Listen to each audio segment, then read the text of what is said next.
안녕하십니까, 이진우입니다. 인터넷 뱅킹, 모바일 뱅킹으로 송금을 할 때 상대방의 계좌번호를 잘못 누르는 바람에 엉뚱한 사람에게 돈 보내는 경우 별로 없을 것 같죠? 꽤 많습니다. 이런 경우에 보낸 돈 다시 돌려받는 게 참 쉽지 않았는데요. 앞으로는 이렇게 잘못 보낸 돈을 정부가 대신 받아주는 제도가 시행됩니다. 잠시 후에 이 내용 자세하게 살펴보겠고요. 다음 달부터 법정 최고금리가 24%에서 연 20%로 내려갑니다. 이자율이 20%가 넘는 대출은 이제 불법 대출이 되는 건데요. 언뜻 생각하기에는 이렇게 법정 최고금리가 내려가면 좋은 일인 것 같지만 또 다른 한편으로는 이런저런 부작용도 많습니다. 이 얘기 잠시 후에 또 나눠보겠습니다. 한국토지주택공사 LH가 주택개발 공모 리츠 사업을 시작합니다. 자본 조달을 할 때 주식 공모 비중을 늘려서 배당금을 더 많이 지급한다는 건데 무슨 얘기인지 또 이 리츠라는 사업에 대해서도 오늘 공부해 보겠습니다. 6월 15일 화요일 손에 잡히는 경제 광고 듣고 시작하겠습니다. 네, 중요한 경제 뉴스들 보도된 내용보다 조금 한 걸음 더 들어가서 자세하게 전해드리겠습니다. 김현우 행복자산관리연구소장, 손에 잡히는 경제 박세훈 작가, 고란 경제 전문 기자 세 분 나오셨습니다. 어서 오세요. 네, 안녕하세요. 자, 오늘은 박 작가님이 준비해 오신 아이템부터 보겠습니다. 네. 인터넷 뱅킹 쓰다 보니까 네. 그 돈 받을 분의 계좌번호 누를 때 네. 실수하는 경우가 있어요. 꽤 많습니다. 예. 가끔 잘못 가기도 하죠. 그렇죠. 그런데 잘못 갔으면 그냥 다시 달라고 하면 될 것 같은데 네. 이게 참 절차도 어렵고 그분 전화번호 받는 것도 불가능하다시피 어렵고. 그렇습니다. 이제는 이걸 중간에서 예금보험공사가 그 이 돈 다시 받아오는 심부름을 해주겠다는 겁니까? 그렇습니다. 어떻게 되고 있어요? 지금은 예를 들면 이런 거예요. 어릴 때 골목에서 공 차다가 네. 옆집으로 공 넘어가면 음. 집주인한테 가서 죄송한데 공 좀 주세요 해야 되는데 예. 집주인이 돌려주면 다행이지만 싫은데 안 돌려줄 건데 할 수도 있고. 내공인데. 네, 혹시나 해외 출장을 가고 집에 없을 수도 있고. 예. 담 넘어가자니 주거 침입이니까 안 되고. 그래서 꽤 복잡하거든요. 지금 상황이 그런 거라는 그렇습니다. 거죠. 잘못 보낸 예. 돈도 그런 상황입니다. 못 돌려받는데 예. 예금보험공사가 이제 앞으로는 어떻게 하냐면 돈 잘못 보낸 사람에게 일종의 채권을 사는 겁니다. 그러니까 돈 잘못 받은 사람에게 채권자가 되는 거죠. 예금보험공사가.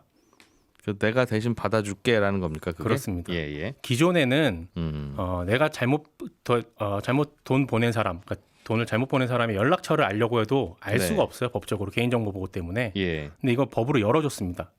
예금보험공사에 한해서는 네. 잘못 돈 받은 사람의 연락처를 알 수 있게끔 주민번호와 성함까지. 예. 그래서 예금보험공사가 대신 전화해 주는 겁니다. 아, 그렇게 해서. 제가 만약에 이우진한테 보내야 되는 돈을 이진우에게 잘못 보냈다. 예금보험공사가 이제 이진우에게 전화하는 겁니다. 고객님 돈 잘못 받으셨죠? 예. 다시 주세요. 했는데 예. 돌려주면 다행이지만 안 돌려주면 이제는 법원 통해서 강제 집행 들어가겠다는 겁니다. 그것도 예금보험공사가 대신해 줍니다. 그러니까 이제는 좀 받기가 편해졌죠. 이거 안 돌려주면 소송해야 되는데 네. 어제 계산한 거 보니까 100만 원 돌려받는데 소송 비용이 대략 한 60만 원 정도 든다고 하더라고요. 1,000만 원 돌려받는데도 60만 원 들겠죠? 대충 그 정도 들죠. 네. 근데 이제 10만 원 돌려받는데 60만 원 쓸 수는 없잖아요. 잘 안 돌려줍니까? 보통 얼마 정도 그 차고 송금이 되고 대개는 어느 정도로 못 돌려받아요? 그거 물어보실 것 같아서 제가 찾아봤는데 어제 통계를 작년에요. 대략 한 20만 건. 예. 비용으로 보면 4,600억 정도가 잘못 차고 보내진 송금입니다. 거예요? 네. 돌려받은 건 절반. 10만 건에 약 2,100억 원입니다. 그러니까 사실은 비용이나 뭐 귀찮은 것 때문에 그런 소액은 아마 청구를 안 할 수도 있겠네요. 그렇기도 하고 또 받은 분이 연락 잘 안 되고 그러면 그분 입장에서는 귀찮은 거잖아요, 사실은. 그렇죠. 왜 내 통장에 잘못 보내가지고 나를 번거롭게 만들어? 이거 보안카드. 알았다니까요. 그러니까 혹시나 해서 말씀드리는데 돈 잘못 입금된 거 쓰면 횡령죄에 걸립니다. 그거는 쓰시면 안 됩니다. 그 내 통장에 들어있는 돈 중에 뭐가 내 돈이고 뭐가 잘못 입금된 돈인지 어떻게 알아요, 그거를? 어쨌든. 근데 네. 그걸 예보가 달라고 하면 다 줄 수밖에 없고 네. 소송도 예보가 해주고. 그렇습니다. 예금보험공사는 그럼 중간에 그냥 공짜로 국민봉사 차원에서 비용은 줘야죠. 그러니까 예를 들어서 100만 원을 내가 잘못 보냈다. 예. 그럼 100만 원 고스란히 돌려받는 건 아니고요. 예. 예금보험사도 저기 뭐 인지대, 송달료, 뭐 인건비 이런 거 들어가지 않겠습니까? 예. 그 비용 제하고 돌려줍니다. 계산이 굉장히 복잡하게 되어 있는데 보도자료 보면 예. 대략 돌려받는 돈의 한 10% 정도를 비용으로 낸다고 생각하시면 됩니다. 100만 원 돌려받으려면 10만 원은 예보 네. 드려야 되고. 네, 한 90만 원 정도 돌려받는다 생각하면 돼요. 그것도 큰 돈이면 장사 되겠는데요. 한 1억 원 돌려받으면 100만 원, 1000만 원 정도? 네, 그럴 것 같아서 예. 5만 원에서 1000만 원까지만 돌려주는 걸로 예금보험공사가 한도 정해놨습니다. 5만 원에서 1000만 원까지만 예보가 가져가는 걸로 수수료로? 아니요. 잘못 보낸 돈이 예. 1000만 원까지만 허용되는 겁니다. 2천만 원 잘못 보낸 거는 두 분이 알아서 하세요? 알아서 하세요. 왜냐하면 예금보험공사 인건비로 들어가는 돈보다 2천만 원 정도 되면 소송하는 게 좀 더 싸기 때문에 그렇습니다. 그럴 수도 있고. 네. 알겠습니다. 다 돌려받을 수 있다는 거죠, 이제 이러면? 몇 가지가 안 되는 게 있긴 해요. 그래도 안 되는 거. 뭐가 몇 개만 있어요? 말씀드릴게요. 뭐가 있어요? 잘못 전달된 계좌가 외국 은행인데 국내 지점 없는 경우이거나 국내 은행인데 해외 지점에 개설된 계좌.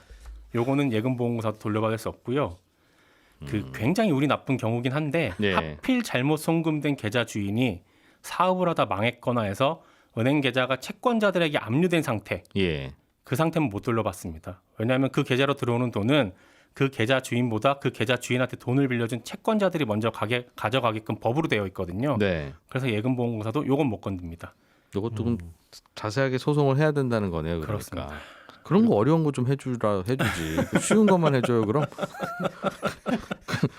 지점이 외국에 있으면 영어로 해야 되는 건데 그건 또 어려우니까 안 해주시고 귀찮은 거 해주는. 하긴 해주는 것도 고맙긴 한데 고맙죠. 그렇긴 한데 또 해준다고 하니까 좀 또 어려운 거 안 해주면 또 서운하고 좀 그러네요. 그렇죠. 그러니까 정리를 한번 해드리면 다음 달 6일부터입니다. 미리 지금 잘못 보낸 건 안 해줘요. 다음 달 6일 이후에 잘못 송금된 것부터 5만 원에서 1000만 원 사이의 돈. 근데 바로 예금보험공사 가면 해주는 게 아니라 일단 은행 먼저 가셔서 절차 밟아보고 그랬는데도 안 됐을 경우에 예금보험공사 찾아오면 도와드린다. 다만 잘못 보낸 금액 고스란히 다 돌려받는 건 아니고 예금보험공사 직원 인건비 정도는 제하고 돌려받는다. 요 정도입니다. 알겠습니다. 이것도 주의해야 되겠어요. 지금 이거 문자 온 거 보니까 잘못 송금한 것처럼 다시 돌려받는 보이스피싱 있다고 2314님이 보내주셨는데 이게 그런 거거든요.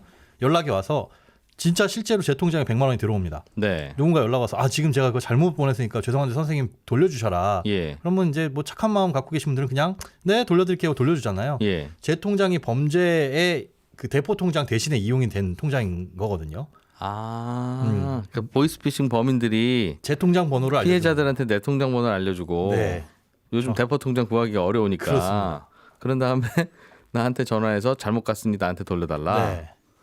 와, 내 전화번호 어떻게 알았죠? 그러니까 개인정보가 범인들은? 그렇게 유출되면 위험하니까 혹시나 어디선가 전화 와가지고 알겠어요. 그런 전화를 받으시면 좀 확인도 필요할 것 같네요. 보이스피싱 범인일 수도 있다. 나한테 잘못 간 돈 달라고 한 분이 개인 내 번호를 알 수가 없어요. 개인이 잘못 보낸 사람이 제 번호를 알 수도 없습니다. 그거 하나 확인하셔야 되고 두 번째 그 계좌를 그 잘못 보낸 사람 계좌로 보내는 게 아니라 내 은행을 통해서만 보낼 수 있게 돼 있거든요. 그 은행에 먼저 확인을 하시는 게 좋아요. 그럴 경우에는. 중간에 내가 돌려주더라도 일단 은행한테 돌려주고 은행이 그 피해자한테 다시 돌려주는 돌려주고. 거니까. 알겠습니다. 착한 일 하기도 복잡하네요. 내 집안으로 공이 넘어오면 앞에서 공 달라고 하는 애한테 직접 주면 안 되고 엄마 모셔와라 이렇게 해야 된다. 고란 기자님 준비하신 아이템으로 넘어가 보겠습니다. 다음 달 7일부터 법정 최고금리가 지금은 연 24%인데 20%로 낮아진다.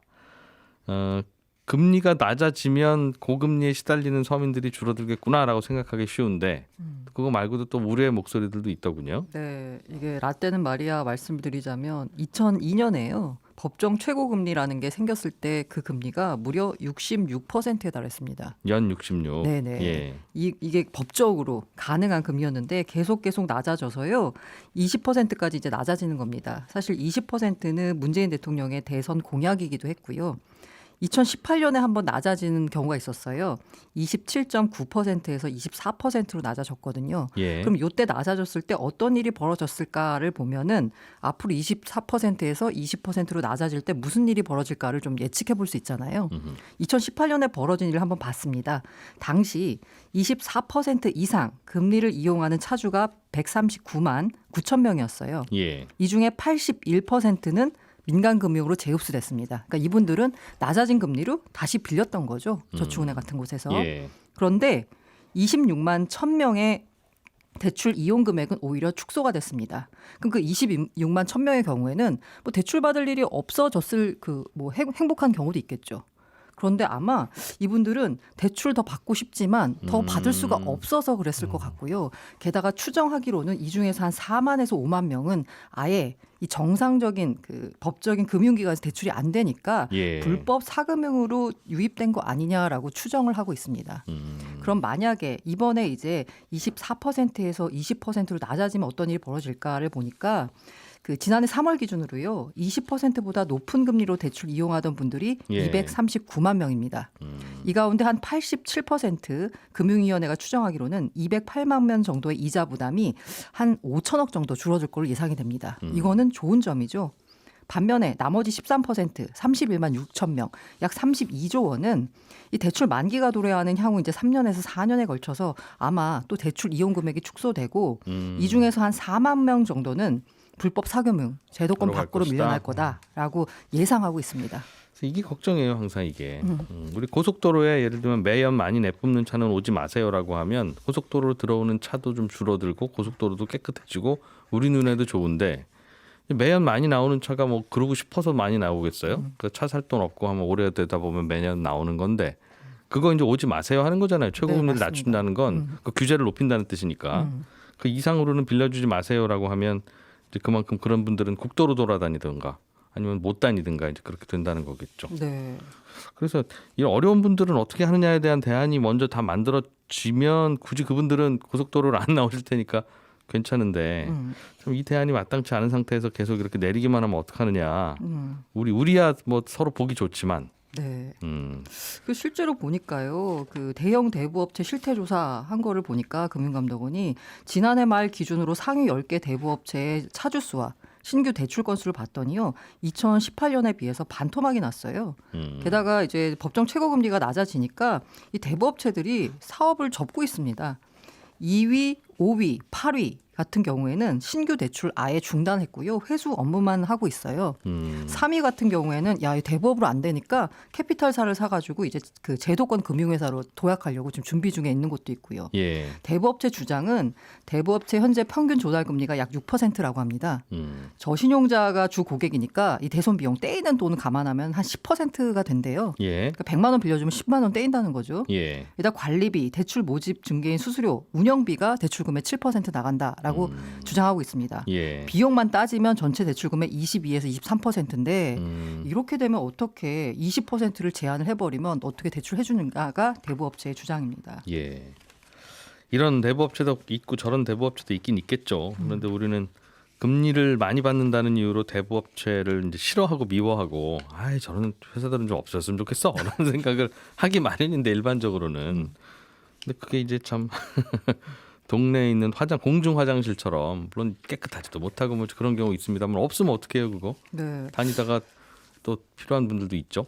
어쨌든 최고금리가 낮아지니까 아까 말씀드린 대로 제가 한 5천억 정도 혜택을 볼 수 있다라고 말씀드렸잖아요. 예. 낮아진. 근데 반면에 이제 4만 명 정도가 떨어져 나가는 거니까 이분들에 대한 대책이 마련돼야 된다라는 게 이제 전문가들의 얘기예요. 예. 그래서 지금 현재는 금융당국이 지금 실시하고 있는 게 뭐 햇살론, 정책금융상품 이런 게 있거든요. 그런데 여기에서도 이제 소외가 되는 경우들이 많으니까 이른바 이제 취약계층을 대상으로 한 실질적인 보완책이 마련돼야 한다라는 건데 이거 뭐 뚜렷한 방안이 없어가지고 걱정이긴 합니다. 이런 분들한테는 돈 빌려주면 이제 못 받을 가능성이 높고 맞습니다. 어쩔 수 없죠. 이제 어려우니까 당연히 그럴 텐데. 그럼 그 돈 누가 빌려줄 거냐 하면 답이 없죠, 사실은. 네. 참 걱정이에요. 그걸 어떻게 해야 됩니까? 그래서 그렇다고 뭐 한 50% 이자 받는 걸 계속 그냥 바라보기도 안타깝기는 안타까우니까 이런 법을 자꾸 만들 텐데. 네. 알겠어요. 안 여쭤볼게요. 왜 자꾸 눈빛을 피하십니까? 아니 이게 진짜 답이 없는 문제라서. 근데 해외에는 그 법정 최고금리를 안 두는 경우들도 있고. 예.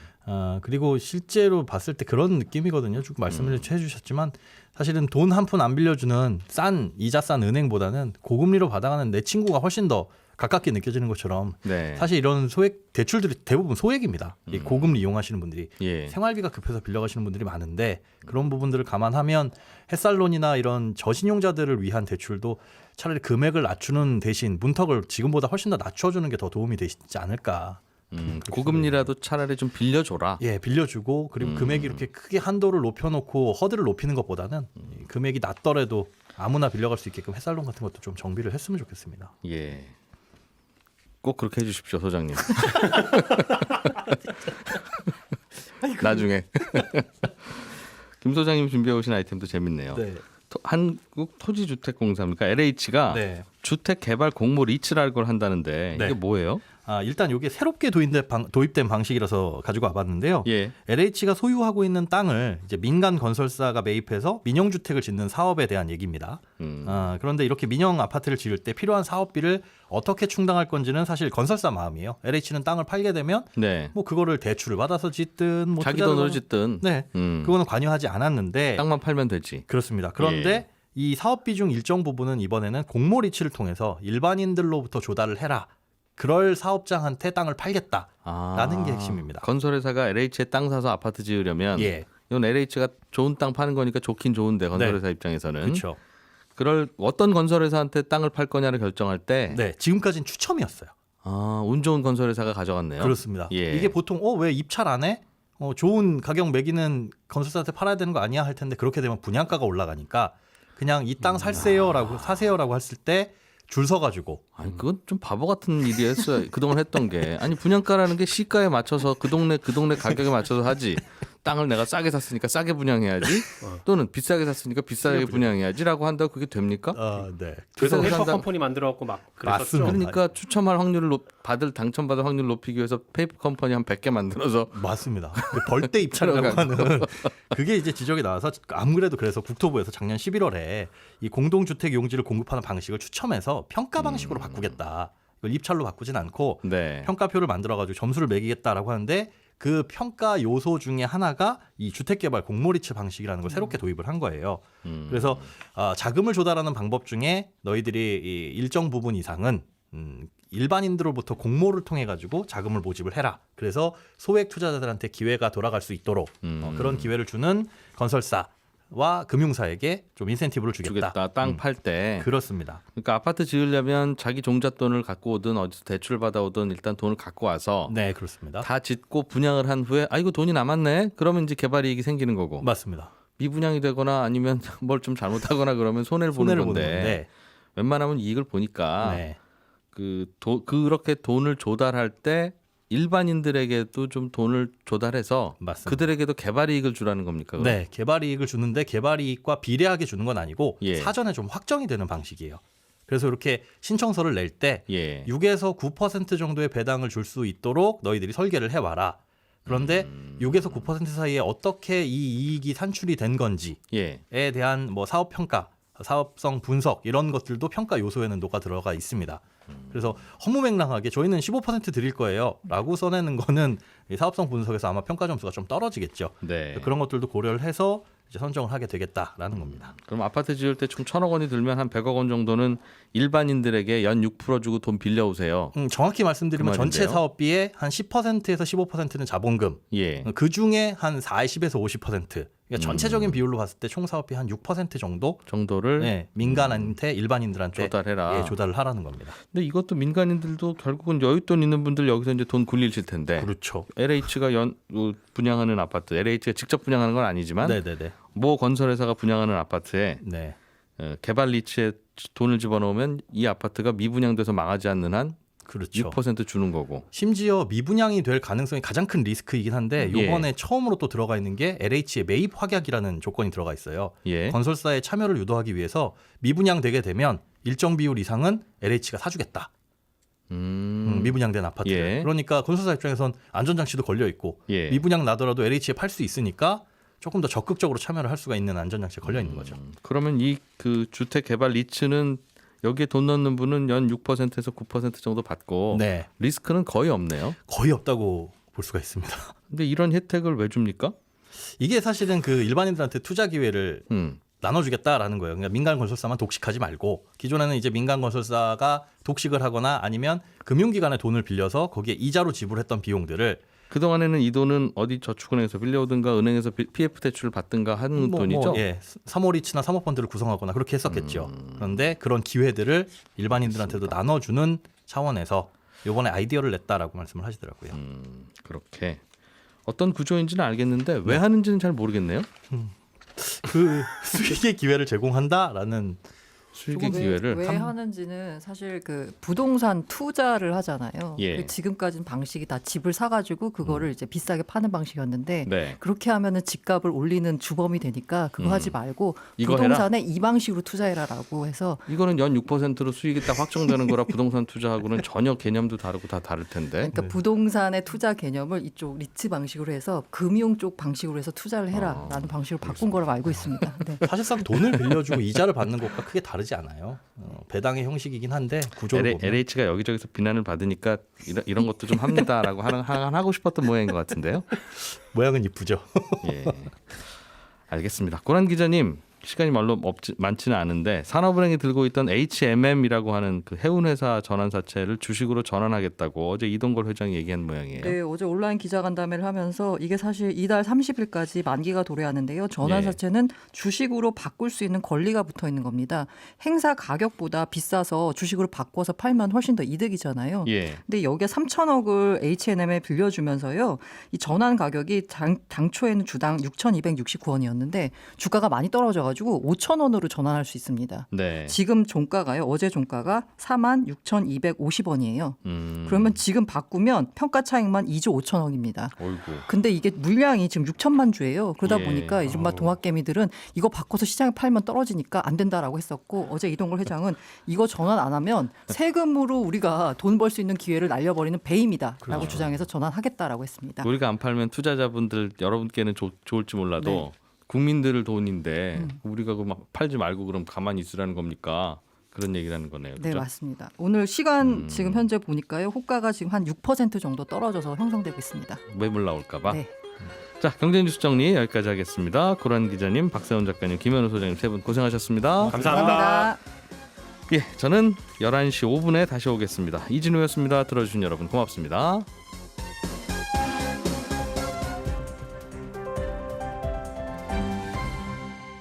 경제를 생각하는 사람들의 즐거운 습관. 이진우의 손에 잡히는 경제.